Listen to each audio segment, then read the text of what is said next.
But as we realized that the majority of the work that needed to be done was more political in nature, our organization, along with other family policy councils across the country, now I think there's 38 states that have official family policy councils in them. We decided that it was time to have a political organization or a C4 organization that could be less restricted by IRS regulations.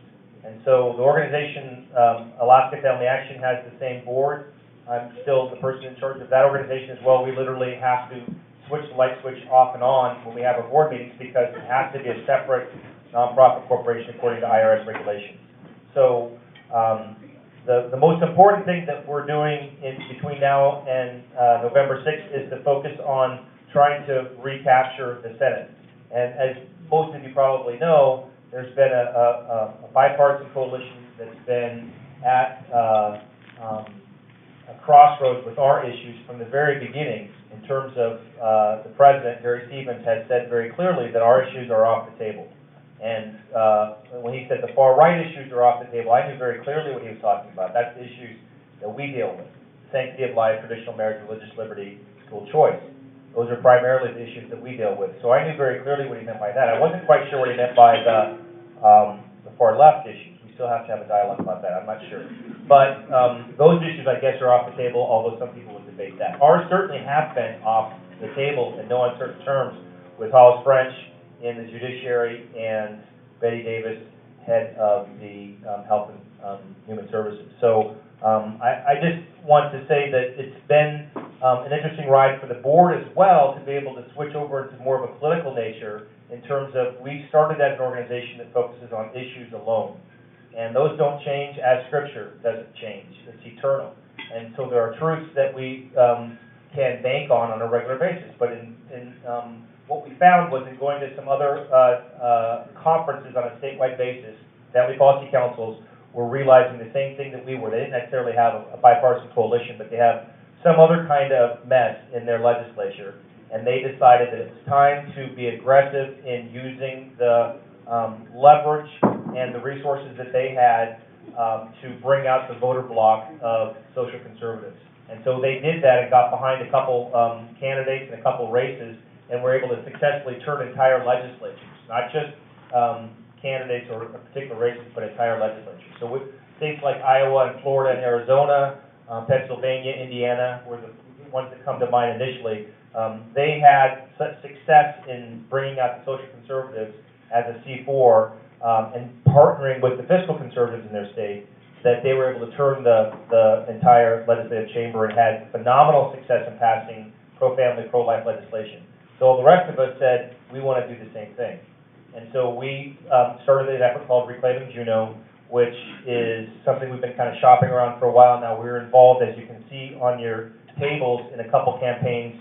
I put the successful ones that we were involved in. We were involved in 4 races. Ralph Deakins and John Faulkner were 2 that we also supported that weren't as successful. But we were successful in supporting Wes Keller, who's been an absolute warrior, and also with Mike Dunleavy, who we are happy to bring on board and will be leading the charge down there along with our other senators, Kathy Giesel and Fred Dyson and Charlie Huggins and many others that have been really helping. So we need to get behind these particular races. In order, the way APOC or the Alaska Public Offices Commission works, we can't say that we're going to support, if you give us a contribution tonight, we're going to support a specific candidate. What we can tell you is that we focused on 4 specific races in the Senate. We may be helping others depending on how things go because it's a moving target.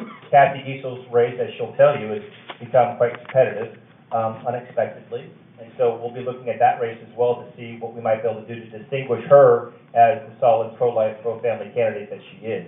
And so the bottom line is that when I had a conversation with the governor, it was we are spending an inordinate amount of money distinguishing between candidates and parties on economic issues, primarily oil taxes and resource development issues, which is fine. But I think that we're missing the vote if we don't target all of the voter blocks. And we've been able to have some success in the last couple of years with ballot measure 2 in 2010 we're actually able to bring out more voters that, for that particular ballot measure than voted for Joe Miller when Lisa Murkowski was upset in that primary. They're a motivated group of voters. And in some cases, like it or not, those voters are mostly motivated by social issues. In some cases, they are the issues that are the non-negotiables. And so if they don't feel fired up, in our view, they're not going to get to the polls. And we have anemic voter turnout across the country, but in our view, we have to fire up the social conservative base if we're going to recapture the Senate and be involved in having a more stronger conservative majority in the House. And so that's what Reclaiming Juneau is all about. When I spoke with the governor about it, he agreed and said that he would be here. I promised he's going to be here. He was supposed to be here a little while ago, but he's on the way. I know that. And but just for some quick things to do before he gets here, you'll see on the there's a couple different things on your table. One that we did a while back that's called Ignite. It's still applicable because it is discussing kind of what our primary focus is as an organization in terms of education, accountability, and how we hold legislators accountable, and education, accountability, and legislation. And so we've had some success in the past in supporting legislation, but we've been at a brick wall, a serious impasse, and we haven't really been able to do. In fact, I didn't go to Juneau. It was the first time since we started the organization that I didn't even go to Juneau in last legislative session, because it just was not worth it in terms of we knew our issues weren't going to be addressed in the Senate. You'll see that we have a plan that we are very specifically targeting a few races, but we're also going to direct as many folks as we can to our website, which is a new website called akvoterguide.com.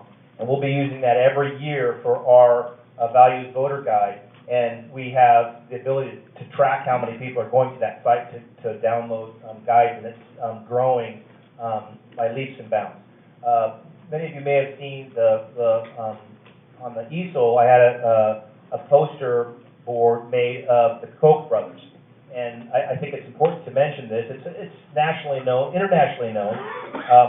For a good read, about a page and a half, I would recommend Googling, when you have an opportunity, Koch brothers and UK Guardian. That's one of their very liberal papers in the UK.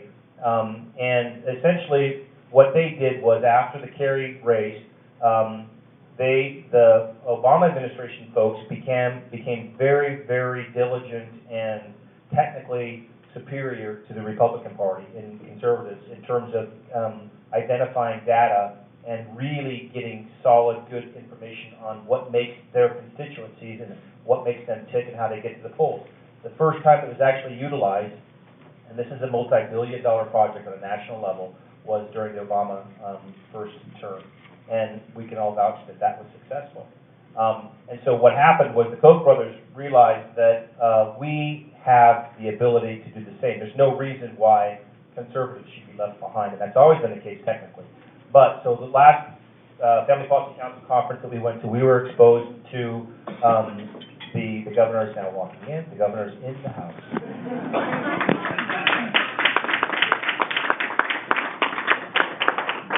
So we were very fortunate to be exposed to some folks that were, it was a scary meeting, to be honest, because we had folks walk up to all of the Family Policy Council executives and tell us that there's more that's known about us, you, every one of us, than we could ever possibly know in terms of what we purchased, because of the online footprint that we have now and all sorts of other things. So they introduced this project to us by basically saying, listen, we know more about you guys than you can ever hope to know, but the good side is we're going to be able to use this for the glory of God and to get conservatives in power, because this is not something that you should be afraid of. Now, some people are going to have the black helicopter syndrome, and they're going to always wonder why all this information is had on them and what can be done with it. I'm personally not concerned about that because I don't really have anything to hide. But, and then others have different opinions about that as well. Bottom line is, though, it was an unbelievable experience for us to come as family policy councils with Focus on the Family and Family Research Council, and Susan B. Anthony lists the National Right to Life, groups that came together, basically, that for a first time that had ever occurred, these groups came together and said, we want to bring our data together. And it was a blind gathering of that information, so they weren't giving that information to anyone else. They were just saying, here's this group called Themis or I360, which is the group that we're working with now. And so we're basically getting more information and better information than we've ever been able to have. And so we have, just as an example, I don't want to go on and on because it's technical, and I'm not technical, but I can tell you that for the last several years, we've worked very hard to get about 8 to 10,000 people on our email list of conservatives that are active and are involved and wanting to be engaged. Well, in one fell swoop, we're going to have close to 50,000 and much more information than we've ever had in terms of what are their passions and what districts they're in and what motivates them. And so we have a real opportunity to utilize this information the Koch brothers have and they haven't given it away, I have to tell you that. We have been able to get information, but there's been somewhat of a cost, and that's why we're having the fundraisers, so that we can utilize the data that we have now and micro-target some of these races. And so we've been told that there's, the first time we did this with the Joe Miller and Lisa Murkowski race, it was a challenge because a lot of folks that were supportive of our organization were very supportive of Senator Murkowski. And so we lost some donors, we lost a board member, we lost some allies, I guess you could say, but in the end, we felt that it was the right decision to make based on how clear of a difference there was on our issues, because we can only focus on our issues. And so essentially that's what we're trying to do during this, between now and November 6th. We have the 8K voter guide that we're going to be pointing people to in record numbers through these emails that I've told you about, that will be going and being able to tell the difference by these social issues on candidates who have filled out our form. Now, there are some that have chosen not to fill out the form, and we're trying to best deal with that. I can't say that we have an answer exactly yet, because there's some allies that have chosen not to fill out our form because they think it might not be beneficial to their campaign. So we're working on that. But suffice it to say that we have a lot of really good information that candidates have provided on where they stand on these truths, internal truths. And so we're very excited to move forward, and we've been able to coordinate in a much better and broader way than ever before. And we've been blessed to be able to have a continually growing organization, but it's really taken a quantum leap in the last couple months because of the data. And so we have a tremendous opportunity, I think responsibility, to be able to motivate folks that may not be motivated otherwise on these issues. So before I introduce the governor, I thought, well, one thing real fast. I put this together when I was working this morning. You may see it on your tables. It's a VP debate form. There's 8 questions. Whoever can fill that out, and don't go on your iPhone and check all that kind of stuff. See if you can do it by your mind and what you can remember. Fill in those blanks on those questions of who the vice presidential candidates were, and submit that along with your check at the end of the fundraising reception up here at the front, at the podium. We'll have a little basket here for you. But before we introduce the governor, I felt called to read some scripture to put things into perspective. There's been a lot of reasons, in my view, and I'm sure a lot of others' view, this time of year and this particular era, that we could be anxious, and we could always have a reason for trepidation and for hesitation and even fear. And I fall into that category as much as anybody. But I think ultimately what we have to do is lean into God. And in James, they say to draw near to God and He will draw near to you. And so I thought that this would be appropriate in terms of putting things really into perspective and who's in charge. And this is Philippians 4. I'll just read a couple verses. Rejoice in the Lord always. I will say it again, rejoice. Let your gentleness be evident to all. The Lord is near. Do not be anxious about anything, but in every situation by prayer and petition with thanksgiving, present your requests to God, and the peace of God, which transcends all understanding, will guard your hearts and your minds in Christ Jesus. And I'll read this last one since it's such a good verse. Finally, brothers and sisters, whatever is true, whatever is noble, whatever is right, whatever is pure, whatever is lovely, whatever is admirable, if anything is excellent or praiseworthy, think about such things. Our modus operandi for starting this whole organization is not to change necessarily the political environment in Juneau or in D.C. We are utilizing the political environment to discuss cultural issues that we think we can dialogue in a way that will glorify God, that will be salt and light, and that will point people ultimately to Christ. I've had many debates with my pastor about the separation of politics and the pulpit. And we have some disagreements, but ultimately, in fact, I had one pastor ask us if we could have just started this organization as a secular organization. Why even bring the church involved in this issue? And my take is that God is involved in everything. There's not one area where he's not concerned about, including public policy and the government and civic engagement. So we're just happy that you're here. You should be able to see your form on the table in terms of how you might be able to bless us with a gift. But it's my honor to present to you a very strong pro-life, pro-family governor, Sean Flynn.